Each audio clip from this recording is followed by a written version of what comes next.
Yeah, fill in the gap. Do your shoe bit. I don't want to. Your shoe bit. No, I've got cold feet now. You got cold feet? Get it?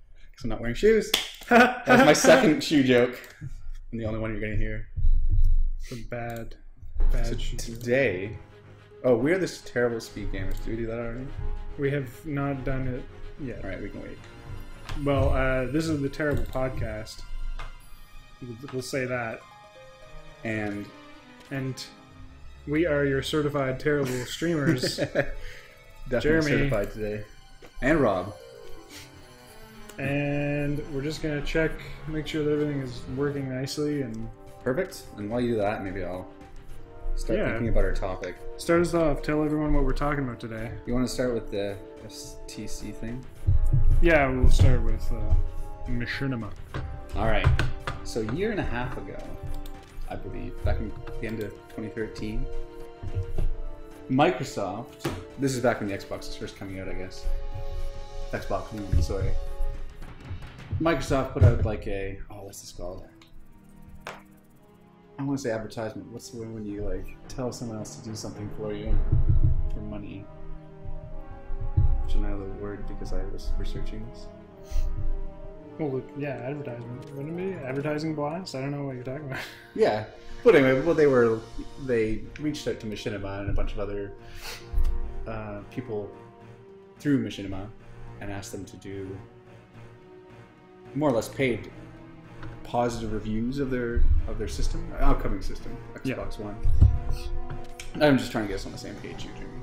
And let me speak. Let me speak. And so that wasn't a thing. It didn't really. I think it was Rise, the game Son of Rome or whatever, that was kind of their big one, as well as two other launch titles. I want to say Forza 5 and something else. I'm losing track. How's it sound though? Or you can't hear it. Sorry, I'm just interrupting you on a stream for No, I think it's doing okay. my soothing dulcet tones. Gotta keep it going so you can hear it. Soothing dulcet tones. I just repeat things I hear. I wish I was more original. Speaking of more original. Yeah, it sounds good. I'm just gonna make sure that everything is working here. So a couple months later, it kind of became known what had went down, which is that Microsoft contacted a company who does advertising, who contacted Machinima, and they're, I believe, mainly two of the people under their umbrella, and said, you know, we want you to do these certain things, put Microsoft in a positive light. And like I say, this wasn't Microsoft directly, it was their advertising company. We want you to, you know, play an Xbox game, make reference that you're playing it on an Xbox, have it be so long, and, you know, put Microsoft in a positive light, etc., etc., etc., which is by all means paid reviews and paid advertising. Yeah, which in itself is not a problem. Somewhat, but it is not legal. Well, like saying the positive side of things is not necessarily a problem. Like, there's lots of ones who do want you to do that, and like it's a problem. Well, we can get into it, I guess, later on. Yes, we will. I can tell you now. So we might actually disagree on this completely from where you're going with it, maybe. But I'm going for the like FTC guidelines. Yes, and that's what I say. Like, it's not. Like, you're going on your. Well, I'm not going anywhere yet. I'm just setting it up. I'm serving that ball up. Okay. But I don't know if you want to get into the game at all in terms of talking about what we're playing, but maybe everyone knows this is Final Fantasy. Something. This is Final Fantasy. Is it 10 or 12? I'm sorry, 12? I'm guessing. No, 10. Sorry. I said that. Is it gonna work? Are we gonna be able to do this at all? Yeah, well, it is. It's playing. Oh, jeez. I'm sorry. I was gonna wrap it up. Like, I'm just testing out the chat now, making sure that the chat's working, but Perfect. you can still keep going. I'll keep going. I'm sorry. I'm just having a hard time, like, bringing my thoughts to light. So, last year, well, I'd say like a year and a half ago, so February-ish last year, the FTC sort of heard about all this stuff that was going on. So, there is like I believe, I believe it's illegal on the premise that I believe you can't have advertising or like paid. I guess it is advertising just because it's like not going to be negative, right? So that's the stipulation to the whole paid part of it. And you can't release that content without expressly saying that you're biased toward the product because you're being paid for it. Yeah, that's what I was going for. Right. Like the positive side of things, I think that's more of a gray area. Like it's definitely not cool, but yeah, it is not cool for sure. And I can see why you know, it's the great big internet. It's like a giant ocean of content, like swim at your own risk sort of thing, or you know, be educated about stuff before you dive in and complain that you didn't know that this was an ad as opposed to, you know, an unbiased review. But I just don't think that kind of content can be biased in any way without you knowing. Like I'm sure it's everyone's responsibility to become educated into what they're like viewing and taking in, but there's no way to be educated about whether or not that works. Nice. It works. I can't see that far, but sorry, I just yelled into the mic probably. Nice. That's perfect. Kind of hard to see the names though, so I think I'll have to fix that. But doesn't matter what their names are. Well, on the stream it'll look fine, but they're faceless, just like all the enemies in this game. I'm sorry, I'm just like broadcasting our viewership. We have to draw 10 minutes in. Yeah, jeez. Yeah, we hate them all. Horrible. Terrible. That can be our thing, like loathing. So the FTC jumps in, and then I think it's been a year, and they just released their what's the word? I'm not a lawyer. I don't know this stuff. Like their not findings, but their what's the word? It's a legal word. Come on, man. This is what happens when you just let me go. Well, findings. I don't know. Yeah, we'll say findings, but it, like the rule, like you know, like their what they decide to do with it, right? And in the end, they found Microsoft not at fault in any way, which I agree with in the sense that I think Microsoft has, well, their reasoning was that Microsoft has very strict policies in terms of how they do this kind of stuff, and it wasn't Microsoft directly doing it. They just said, hey, Starcom, this advertising company, we want you to take the, you know, be the spearhead on this whole ad thing for Xbox One. This is what we'd like to have done, you know, do it however you do. They're the ad company. Hey, that's awesome. It works right on the thing. Yeah, it looks good too. And then, where's my... Oop. Right, how far are you in this game, by the way? This is like at the beginning. Yeah, just started. We just skipped the boring cutscenes and stuff. Yeah. I'm sure they're not boring, but boring for people to watch while we're talking over. So the FTC said that Microsoft's not at fault in any way. They have strict policies of their own to prevent this kind of stuff, and they wouldn't deviate from being the big company that they were. Starcom sort of dropped the ball. Yeah. But really it was Machinima that should have had the same kind of policies Microsoft or bigger companies have in place to sort of regulate their own content and make sure this kind of stuff doesn't happen. Well, yeah, like I'm pretty sure like it was just basically that Machinima didn't put in their contract with the YouTube creators that they had to disclose it, and legally you have to disclose when you're being paid, when there's like essentially a thing going on between the two parties, and right. There's a reasonable area where there could be a reasonable expectation of bias. Right. Which was exactly what, I mean, this would be definite bias, I assume, like it's... Yeah, and now that I'm thinking about it, with that kind of wording, the positivity side of things, yeah, that's not... That's why I was getting confused. I was like, awesome, we finally have something we can, like, debate in terms of this being so polarly... No, it's totally okay. They can say that it has to be positive. Yeah. But, see, I think I know where you're going with the positivity comment, in the sense that I'm glad that there's sort of like a big case for this. You know, sort of. We can still argue it. Well, yeah, I can play devil's advocate if you want, but I don't. Well, no, like I still feel like I don't think it's a problem for them to want positive advertising. No, I don't either. Like, because they're paying... Like, it's basically like you're making a commercial. And when you're making a commercial, say, like, it's going to obviously be positive, right? Right. So saying to, like, a YouTuber or something like that, hey, if you... Like, we'll pay you to do this advertisement, but it has to be positive. Right. I don't... Yeah, that... I don't know. I don't think that there's anything wrong with that. And I don't think that if people post such content, as long as it is stating, like, hey, this is a paid advertisement type thing, I don't think that that's a problem, actually. No, because, I mean, I wouldn't want to, like, take away income from people, like, I mean, that's some people's jobs.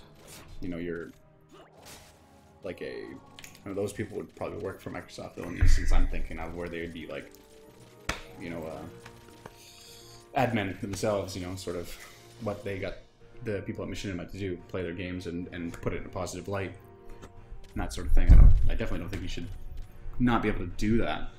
And you're not saying that they should have to, or they shouldn't have to make it apparent, though?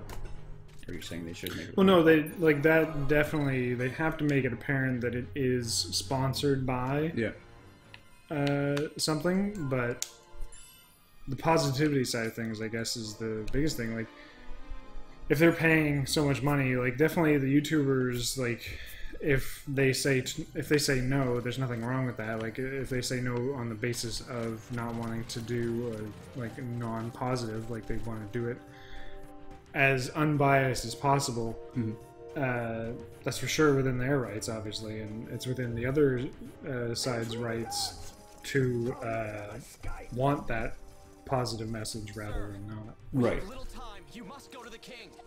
I guess it comes down to whether or not you want to control your own content, I suppose, as well. I kind of wonder about, say, one of these YouTubers, they're like, yeah, okay, I accept, I'll put out one of these videos. I guess at that point it's still up to them whether or not they do it. Like, say they start playing the game, they're like, you know what, God, I can't find a good thing about this thing. I can't even talk nice about it. Or I just, like, I'm having trouble playing it while talking nice about it because it's crap or whatever.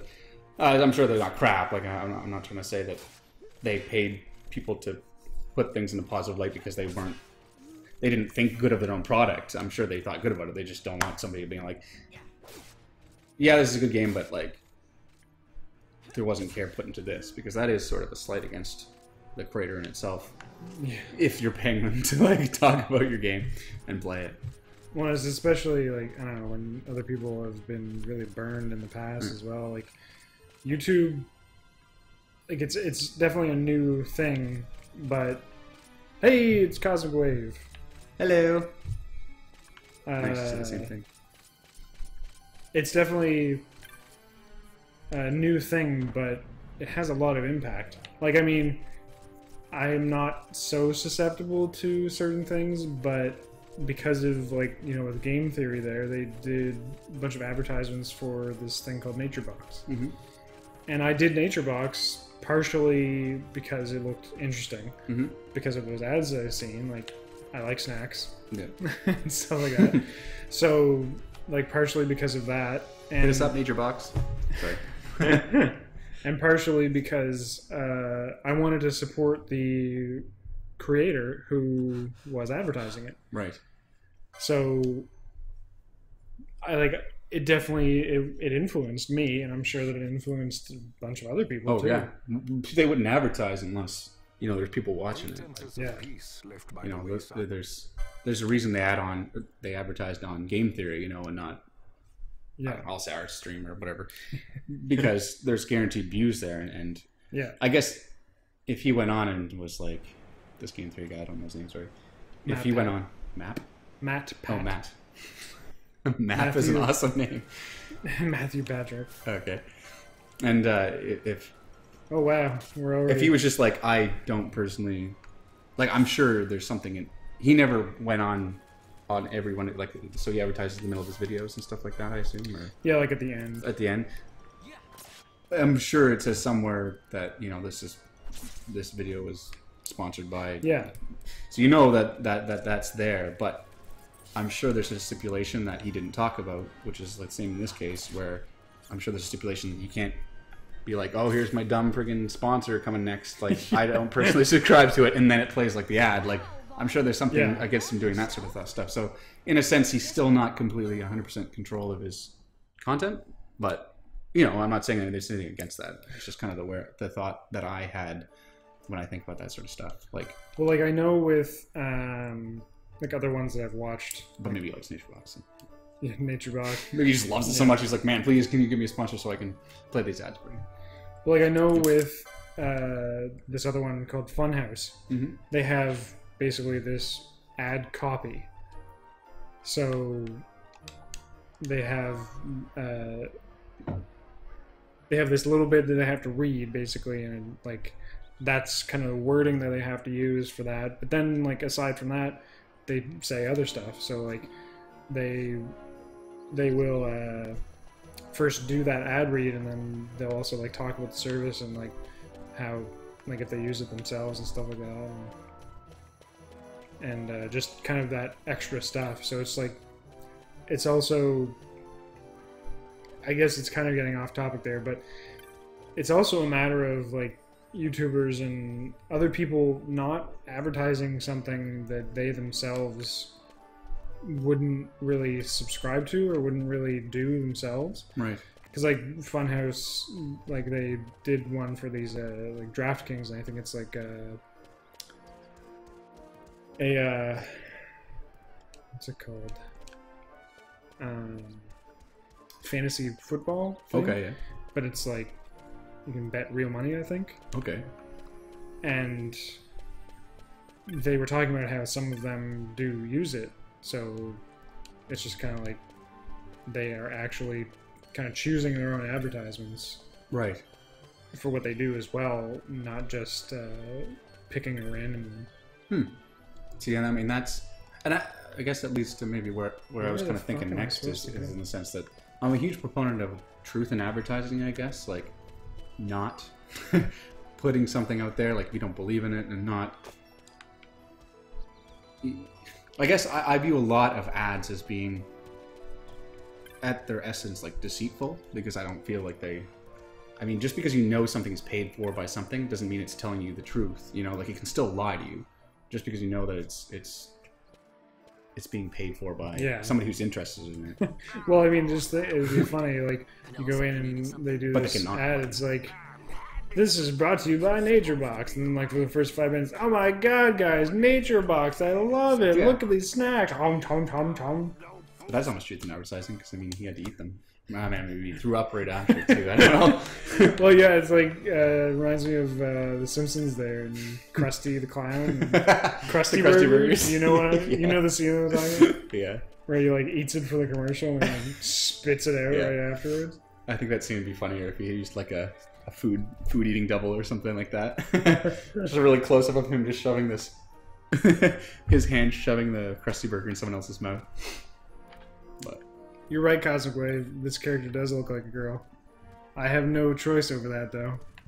I was gonna wait till maybe later, but what is the plot of this game? I just gotta jump in there and ask. No, let's wait until the story segment. But I just want to know who this guy is. I have no context. I guess I don't even need to. I gotta be. Well, okay. I just don't know what you're doing here. Fuck it. Fuck this. Fuck the machinima. We're going to story and games now. You knew I was trying to like transition to that. This is the second topic of our podcast: story and video games. There's more we can talk about if you want, but we'll go back there. How about? All right, we'll skip back and forth. Okay, so the story in this stinks. It's terrible. Like, I normally like the Final Fantasy ones. I have no idea what goes on in most of it. So this character is Vaughn, and he literally has nothing to do with anything at all in the actual story that goes on. So it's kind of like stuff's happening around him, and then pretty much. Okay. So he's like this, you know, basically Aladdin type character, street rat person. And he looked kind of like he has like Prince of Persia. He has this other friend, Penelo, and like literally those two characters have nothing to do with the plot. But they're like always there for plot to happen. I don't know why. I don't. I've played it probably like 3 times, and I still don't know why. And it's not just because like you're used to in Final Fantasy being like this like epic hero of legend that's sort of like foretold to do stuff. It's just a case of I don't. They know. really just didn't have any way they could make it about a main character. So you need to sort of tell the story by this like guy that kind of travels along where everything happens. Yeah, like he's just kind of there along for the ride. I don't think it's at all like he's not a chosen one type character, because like they meet up with this girl, this woman, and she is like used to be the princess of this area. Mm-hmm. But was deposed or something like that, and so they're trying to like kind of bring her back to Regency. Is that the right word? Yeah, like become a queen again or something. Yeah. And so like they're trying to take down the evil government that took over, I guess.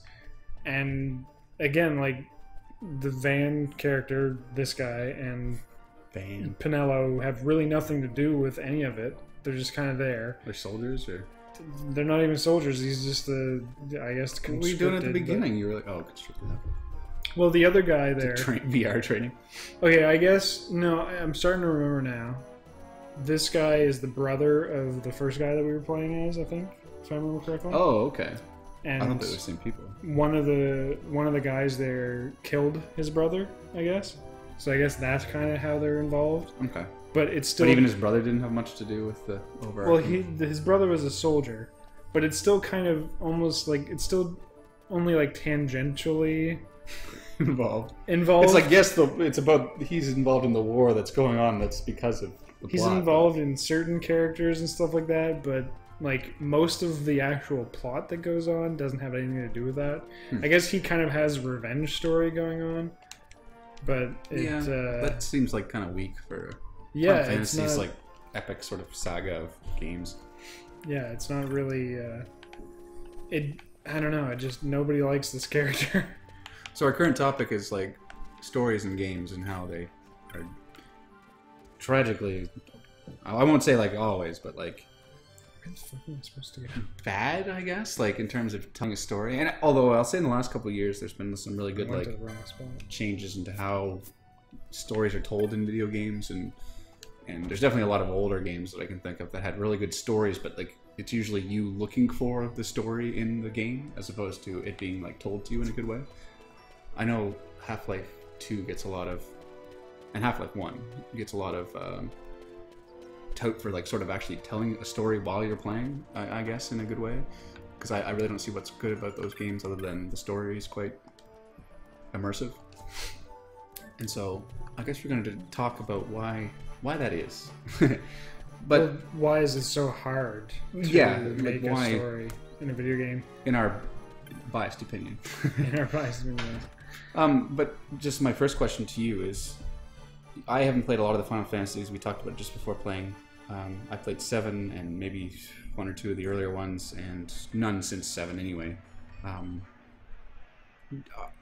So I don't know a lot of the stories in them or how good they are, but would you say this is sort of an outlier in terms of having a sort of an unrelated, we'll say, bad story, whereas all the other ones seem to be quite good? Or well, I feel that there are a couple in Final Fantasy. Yeah, that's the thing. Like Final Fantasy seems to, it kind of gets there halfway with the story. Like it does. Certain aspects of it you could take, and then they're a great concept, but then the execution afterwards is just poorly executed. Like it's poorly done. Like for instance, Final Fantasy VII. Have you played that one? Or? Yeah, it's like the only one I can remember anything of. Well, if we're talking about the one with Cloud in it, I think that's 7, right? Yeah, that's 7. So in 7, say, the main story that you're introduced with at the beginning is, like, on the overall plot side of things, is that the Earth is dying because the people are using this energy called Mako, and that energy is being sucked from the Earth. Right. And the more that's used of it, basically the more the planet will die, potentially. And there's kind of a interesting gamey type aspect to it. Speaking of plot development. Sorry. There's a gamey type aspect to it. Whatever. Where, because the planet is dying, it creates monsters to try and wipe out humans. Okay. Sort of making the world be a living being Yeah. itself. Yeah. Like getting rid of the humans that are using its energy and killing it. Which is kind of interesting. It kind of almost works. Man, Advent Children is making so much more sense to me now. Like, I never knew the plot of Final Fantasy VII, I guess. Well, but then, like, that's the thing, though. Then they introduce Sephiroth and his whole thing, and, like, this alien who was his, like, mother. He was, like, a clone, basically, of this alien, essentially. Right. Geneva or whatever. Genova, yeah. And it just kind of gets lost from there. Like, Yeah. that whole aspect of, like, the Earth being dying, it could have drawn a parallel to our side of things. Yeah, like industrialization and stuff like that. Yeah. But then it goes, like, super fantasy. And, I mean, there's nothing really wrong with that. But there's something wrong with that. Yeah, no, definitely. Well, it's the Final Fantasy, so I can kind of see that.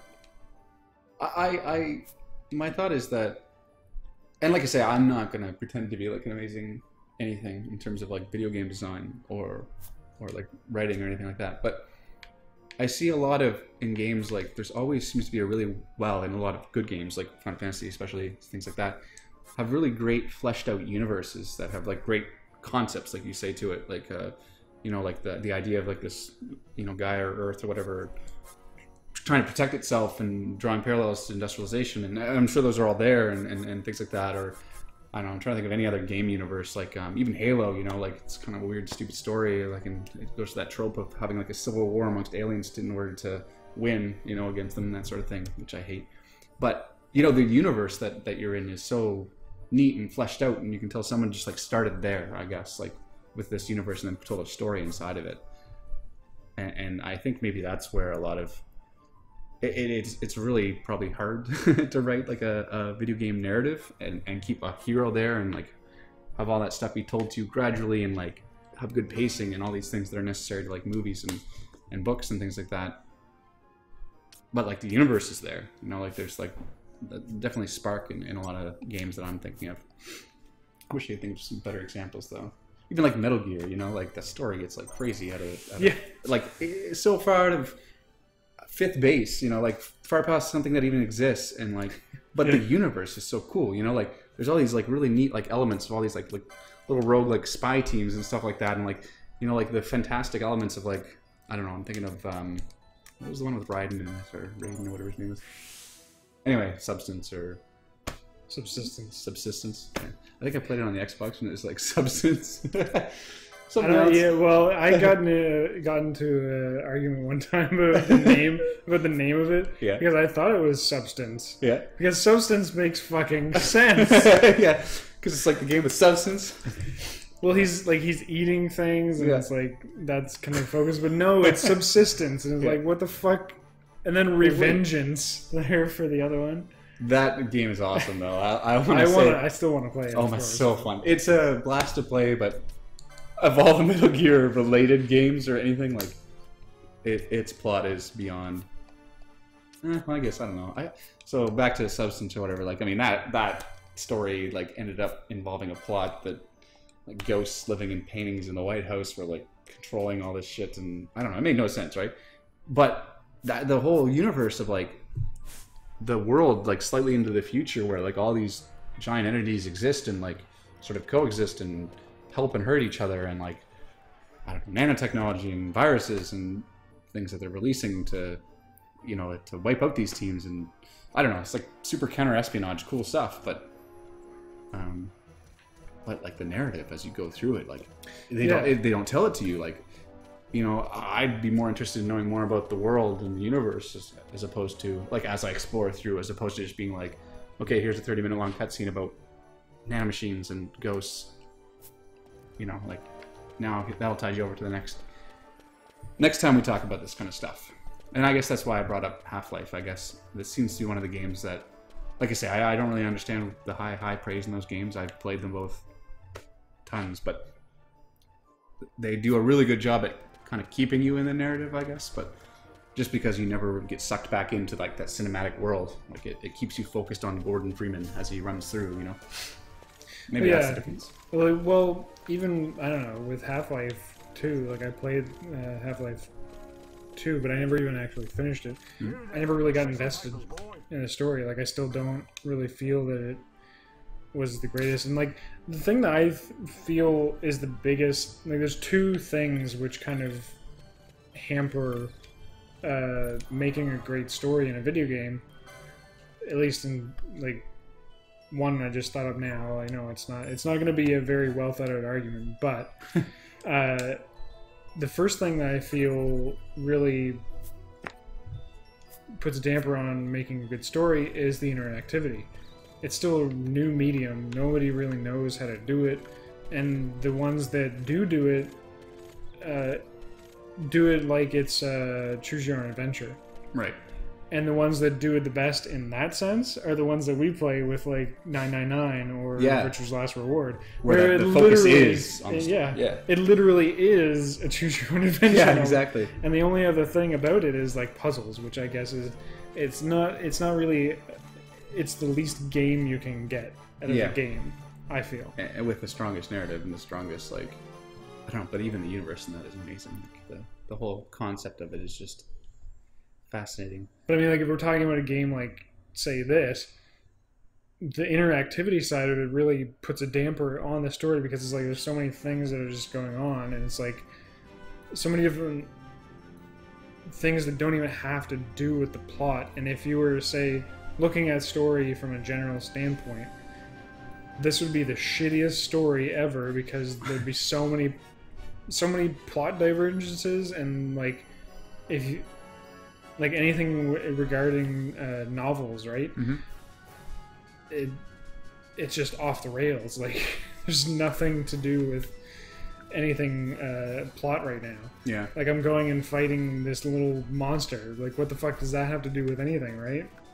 And I think there should be ways to tell that sort of introduction to the character and stuff like that while still being within the narrative. But that's exactly what you're saying, I think, is that it's something that's lost, or... Yeah. And the other side of it, I feel, is games just don't have the people necessary for it, and it doesn't favor the people necessary for it. Right. Story is not really the focus most of the time, and even when it is, it isn't. Right.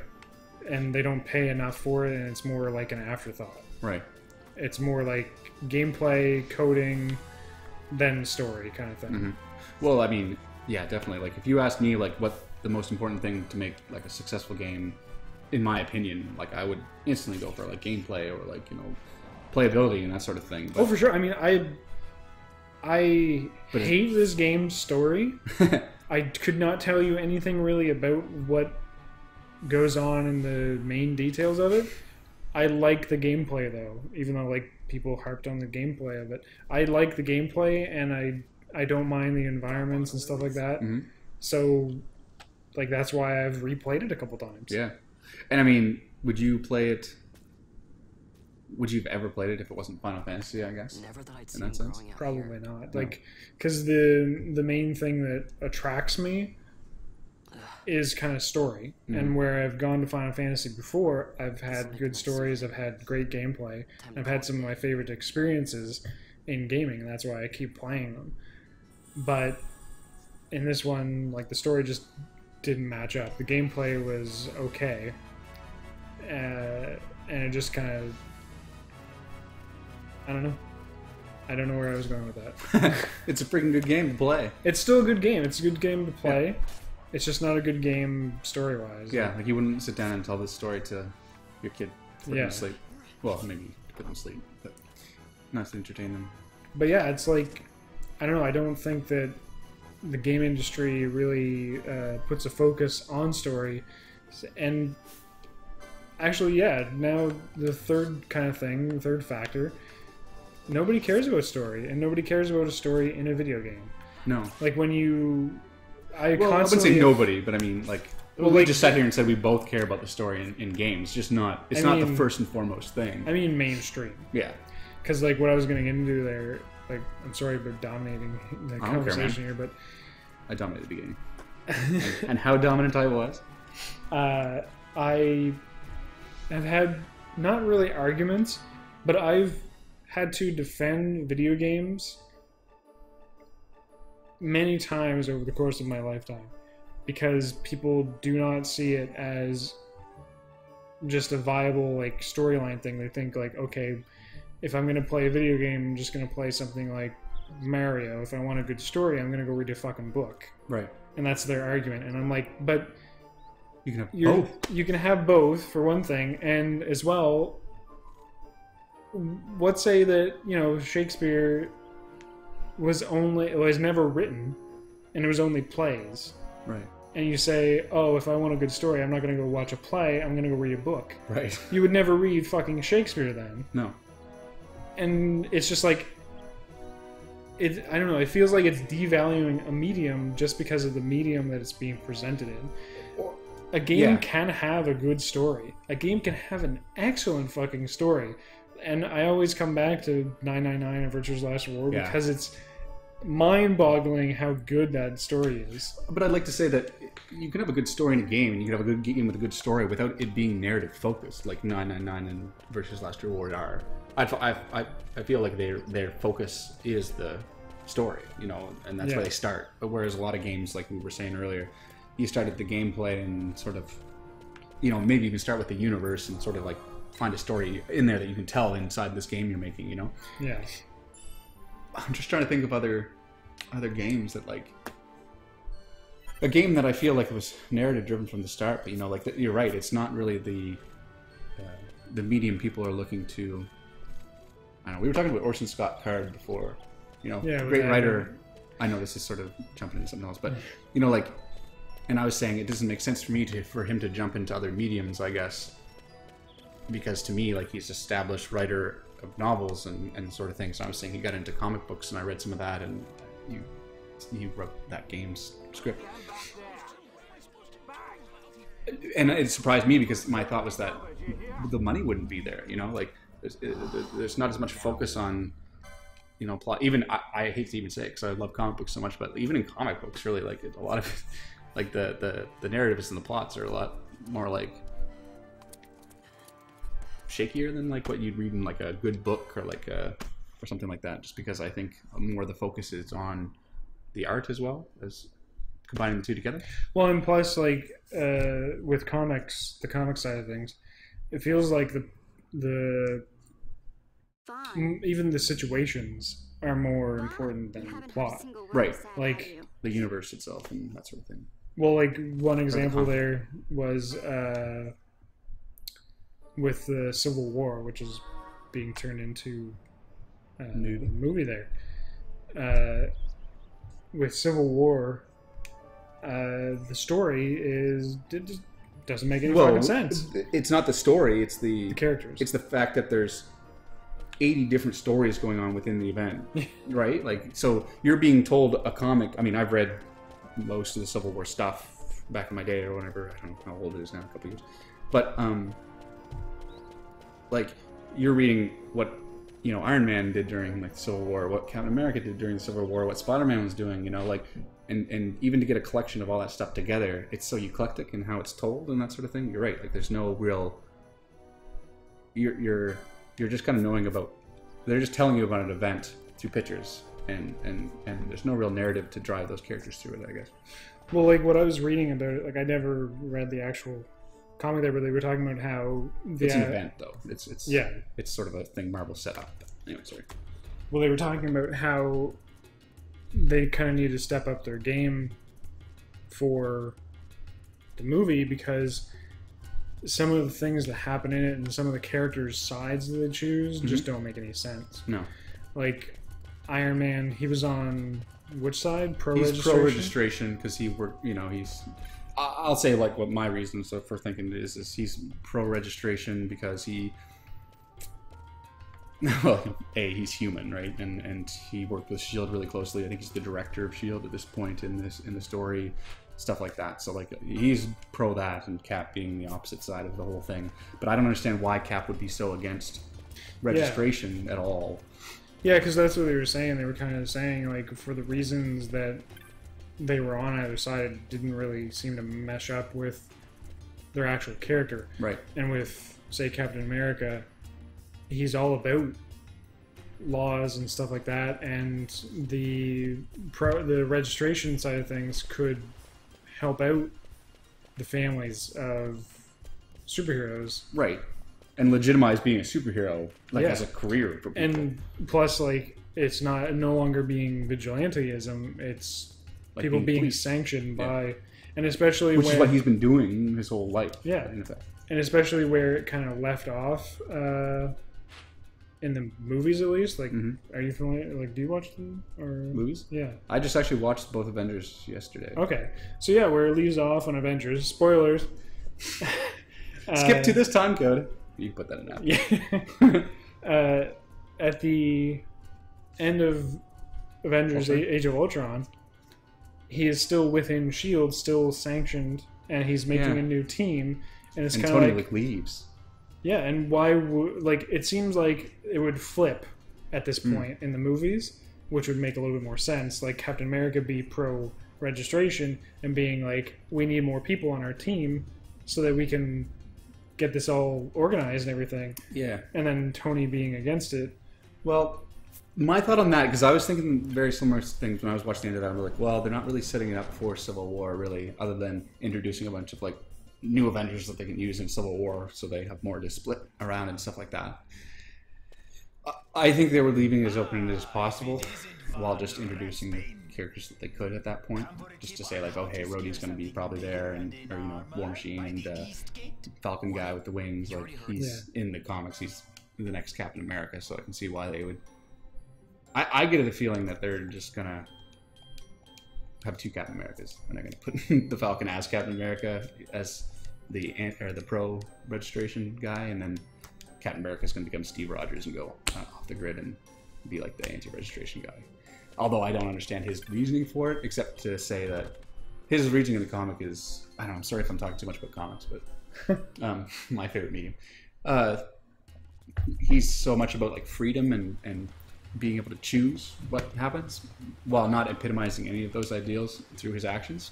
But that's his logic. That, you know, I've been turning a blind eye to the true ideals I've been trying to uphold, which is freedom and like choice and stuff like that, and just taking it to being like, do what Uncle Sam says. And then this whole issue sort of brought all that to the forefront of his mind, like, you know, I've been doing it all wrong. So he sort of has like a personal crisis, I guess. Okay. And that's the only reason I can kind of like, sorry, like you say, like I can kind of see him doing that in Civil War, maybe jumping in and being like, man, like I've just, because at the very end of that movie, not to, if I can get it right, he says something about like Tony Stark is leaving, and he says, you know, like, why are you still here? Like, why don't you go off and have a family like you always wanted, blah blah blah. And then he just looks at like the new Avengers HQ that they're building in the middle of nowhere, and he says, you know what, this is my home, like this is where I belong. I thought for so long that I wanted to be this person, but in actuality, like, you know, that guy's dead, he was frozen in the ice, I'm just Captain America now, this is what I do. And maybe he'll just have that personal crisis where he's like, you know what, I don't know what I was talking about, I was just brainwashed by the government, you know, like Nick Fury, like Fury my brain. So Nick Fury skull fucked my brain. They left a lot of stuff open-ended in that though. Like they like the Hulk was in a plane, like flying, flying in a plane off into where? I think he's probably just going to come back to Earth and go hide somewhere again. But I mean, that's just open-ended, so he can be in Civil War or not, depending on if they need a Juggernaut on one person's side and to counteract the Scarlet Witch or something. But it's just going to turn into the old Hulk TV show. Yeah. Or they could be setting up a Planet Hulk movie, but where he's like walking, you know? Yeah. That music. I don't really want them to do a Planet Hulk movie, but they might. I think you don't want them to? Hulk's not a good... Speaking of story elements and things, Hulk's not a... He's a good video game character. He's not a good, like, story character, if you know what I mean. Like, how much can you tell about somebody that really can't have any, like, personal development? Like, he just gets mad and he smashes things and he turns back into Banner and regrets it, you know? Like, I guess that's maybe a limited view of what the Hulk can be, but there's a really good. I'm sorry if I'm going off crazy on comics still, but there's a really good plot line of the Hulk, and it's like there's a series that Marvel did that it takes a lot of their characters, and they're like, what if they were like the last person alive? Like everything else gets destroyed. You know, like it's called like so and so the end. You know, so there's like Wolverine the end. Like I don't think Iron Man could like survive that long, but like the Hulk is one of them. So the Hulk in the end, everyone dies. He's gone. The Hulk gets mad at everything, rages out, that sort of thing. But you know, what's he really mad at? You know, like because it actually kind of reflects like what the Hulk really is as a person, and what Banner is as a person, and like why they are together and why they hate each other, that sort of thing. That's a story you can tell about the Hulk, but I don't see the Hulk having like personal development as like he's a character that just has no development, and that's what he is. You know, he's just a bundle of rage that doesn't want to change or do anything differently. He just wants to destroy everything that is not him. You know what I mean? I don't want to do anything different. So like, I mean, think of the Hulk movies that they've had. Like, I mean, there's been okay ones, I guess, but except the Ang Lee one was just so bad. But and I just want to see. I didn't mind. I want to see a superhero movie that just doesn't end in them fighting like some giant version of themselves. You know, like even in that. I didn't mind him fighting like a smoke cloud that was just basically a giant angry cloud. Oh, are you talking about the Ang Lee one? Oh, I liked the other one there. Ed Norton one. Yeah, Edward Norton. Yeah, that one was decent. I liked his... But even still, I just don't see like where his character didn't really change. You know, at the beginning he seemed like where he should have been at the end. He was like already sitting peacefully, like serene, like having mastered like suppressing the Hulk and that sort of thing. And that seems like development to Banner, like having not been able to control this beast inside of him, and sort of had to make the decision of whether or not the Hulk is part of him, or the Hulk is like an extension of his rage, or if the Hulk is just a separate entity that should be let out, you know, because it's not him. You know, that's sort of a development to me. But well, I mean, it seems like they don't even know what to do with him. Well, just because of the fact that it does constantly go back to that. It's like the only struggle that he has is struggling with that rage. So if he can control it, which he really did at the end of that movie, as well as the end of the. But he was doing it at the beginning too, like. Well, the Avengers, the first Avengers. Oh yes. He was doing it there too. Right. Because he was like, I'm always angry, and then he like transforms, and then it was crazy. So yeah, but even earlier, it was like he wasn't able to control it. Yeah. And then like in this movie, in the newest one, he wasn't able to control it really. So it's like no, yeah. They constantly go back and forth. Although in Age of Ultron, he did have some. Bruce Banner had some interesting like sort of characterization and sort of like development to him, sort of doing the whole like him and the Scarlet Witch or sort of whatever, and then he did like even the Hulk seemed to like learn sacrifice in the end and that sort of thing.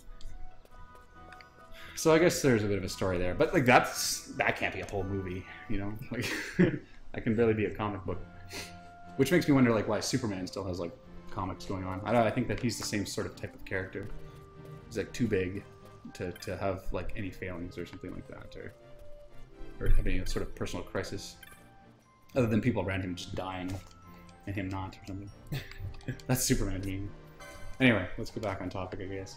Yeah, get back to games, I guess. Comics are cool and all, but well, like again, I guess the biggest thing I'm saying is I just feel that it's not the focus, unfortunately, and they just don't have the people for it.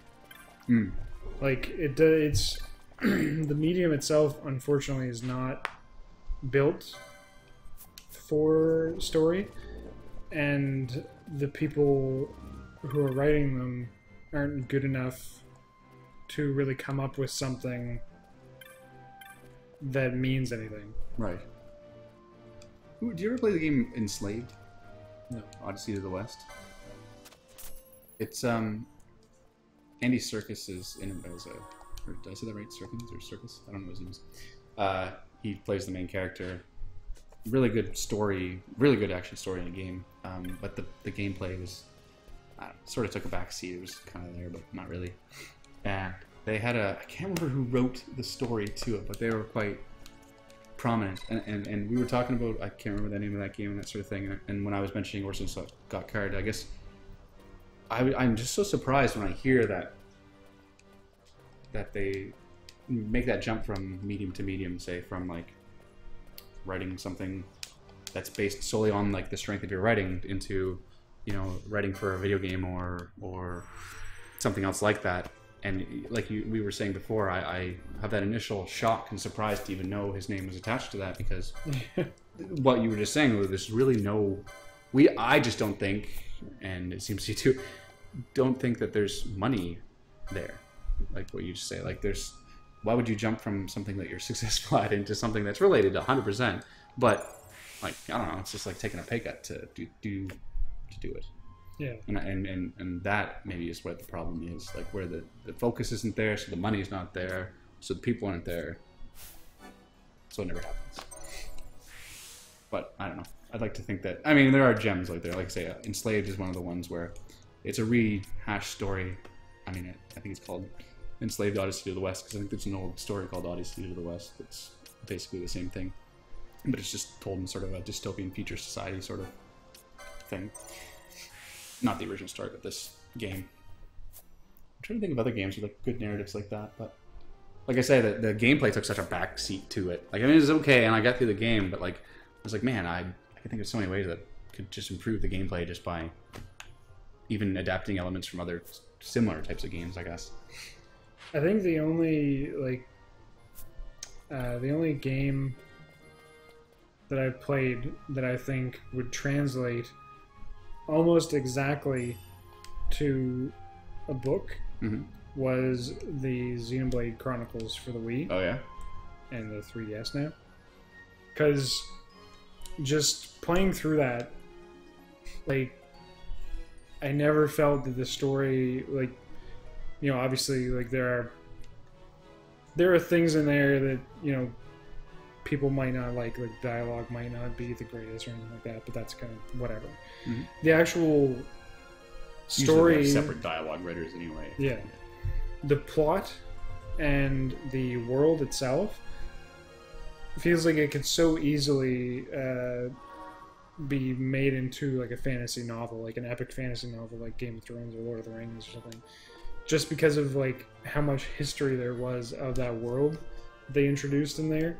Like, there were things in there that, like, if you didn't do the side quests, you wouldn't have necessarily seen them.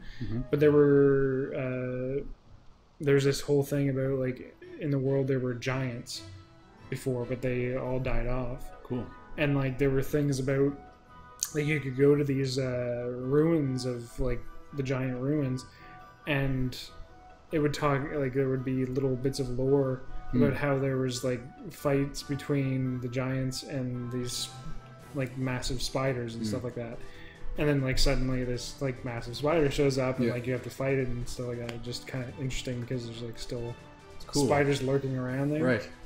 And it just like it feeds into that story, and like you don't even really get to see the giants or whatever. Like, there's one in the story, but like it just adds another layer of depth and stuff like that, and the different creatures and stuff like that are in there, like it reminds me of fantasy novel, like Sword of Truth and stuff like that. Which is interesting, because the way you describe it, it sounds like the majority of the narrative, well, maybe not the majority of it, but like a large portion of it is just in the lore that you choose to take in. Well, that's like the side stuff. Like, the actual plot of it as well, I still feel like it's phenomenal. Like, most of it is between humans and the robotic characters, and that's the main plot. Like, I just mean like the world building side of things. Like, the giants are more of a side story to the world building, but the actual plot as well is still really like amazingly done. I was gonna say, maybe it takes games are interesting because you can tell a story in them. You know, probably, well, I wouldn't say infinite, but a lot of different ways. Because, I mean, you know, there's traditional, like, you're walking a character through a narrative. There's games like, I want to say, like, Dark Souls, where there's really no narrative. There's no one telling you what you're doing or why you're really going there. Like, you're just kind of progressing along. And, I don't know, I like the first Dark Souls story so much, but there really isn't one. Like, it's just everywhere you go, you can feel there's just like a richness to like the world there, and then there's all these like little pieces of lore, like the weapons you pick up have little descriptions about them, and you read those, and they tell you like, you know, the previous holders of them, and then you're like, okay, I remember being in a place where there was a sword stabbed in the ground that looked like this, and you're like, oh, this is that guy's sword, and this was his story, you know, like that went through, and I don't know, like it's like the narrative is there if you look for it, but it's not being force fed down to you. Yeah.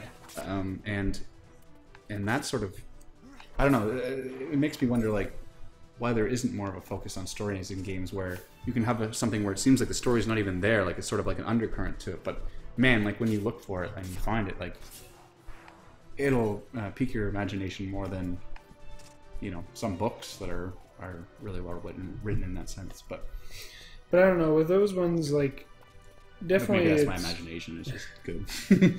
Definitely it's like, well, no, you're definitely, you're on the right track there for sure, because like there's tons of YouTube series that people do just kind of dissecting the lore of Dark Souls, and they make tons of videos.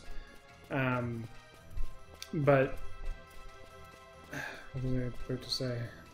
It's like a rip in space-time or something over there? No. Oh. It's a sunstone. I should wear my glasses. Oh, okay, that makes more sense now. Looks like a portal. I just feel like with those type of ones, it seemed more like an afterthought. It's like somebody was like, okay, you have to make up the descriptions for the weapons and the armor and stuff like that. Mm-hmm. This is your team. This is what you're going to be doing. And then that team is like, we can really do a cool job on that. And then they inject all this story, whereas the overall side of things, they might have had like an idea for the structures and like the statues that might show up and everything like that, but they didn't really build a story into it. Right. It feels almost like an afterthought to me. Whereas with something like Xenoblade versus something like, say, Metal Gear, Metal Gear overburdens you with story through the cutscenes. Yeah. Xenoblade, I felt, had like the most appropriate level of cutscene to actual gameplay. Interesting. And it just presents it in that the same way almost as the Metal Gear. Yeah. But just better. Sort of like completely, I guess. Just more naturally. Just a quick aside. Sorry, I always talk about the game, but these sunstones, have anything to do with the plot? I'm supposed to be doing something with them. I just don't know what. So it's just kind of like a sub-quest, not really like something related to the overarching story? What is this guy doing? Why is he... Protecting you? Why is he your teammate? Do that? No, he's not. Weren't you talking to him in the bar? No. I don't know. See? I have all these questions. Damn this story. This is me not paying attention, unfortunately. But you played this before. But see, that's the problem. It's like, it's been so long. And this is just the boring bits. Like. Okay. So topic number next. Number next. Well, what? I don't want to put numbers to it. How long have we been going here for? We're just about at the hour mark, actually. Really? So. Do you want to like leave the next subject for next week? Well, what was the next subject? Well, I hate to split it up. I was just gonna say we just talked about like transitions from games to movies and stuff. Yes, and why they suck. I just pointed at the mic just so everyone knows. Well, yeah, we could leave that for next time. Yeah, just all right. Like, there's a lot of stuff we can talk about. Because I was researching this and I was like, wow, I couldn't find a single video game movie that I even. The only one that I could say something good about was Advent Children, and honestly, you said you reminded me that I only really like it just because I literally skip all the story parts and just watch the fight scenes, which is like the majority of the movie, I guess. So, yeah, we'll have lots to say about that. I'd be fine with leaving it. Cool beans. Okay, well, today, thank you for joining us. If you're still watching, if you're not, then screw you. And if you are, screw you too. Yeah. Wink, wink. Hint, hint. It's called reverse psychology. You hate us. And you have just been listening to a certified terrible live stream. Certifiably certifiably. Until the next time. Bye bye.